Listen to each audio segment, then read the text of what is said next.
Le geste précis pour piquer, de fil en aiguille. Ces brodeuses ne sont pas en plein atelier couture, mais sur la scène d'un spectacle.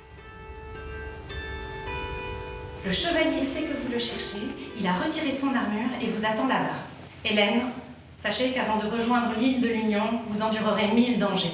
Le plafond a disparu. Le temps d'un instant, les broderies prennent vie en récit grâce à ces comédiennes en herbe sur le devant de la scène.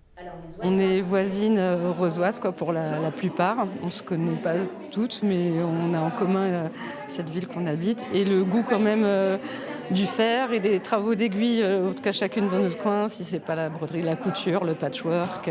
Au cœur du labyrinthe, dans une salle rouge. À l'origine du projet, Inès Cassignol. En 2017, elle s'intéresse à Hélène d'Astola, personnage de la légende arthurienne qui elle-même réalise une broderie du jeu de loi dans son donjon. Le point de départ de cette réalisation à plusieurs mains.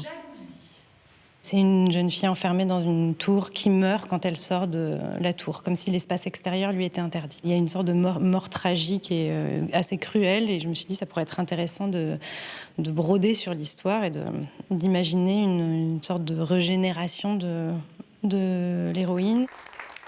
Au total, une centaine de volontaires de Bretagne et d'ailleurs ont brodé cette tapisserie du jeu de loi.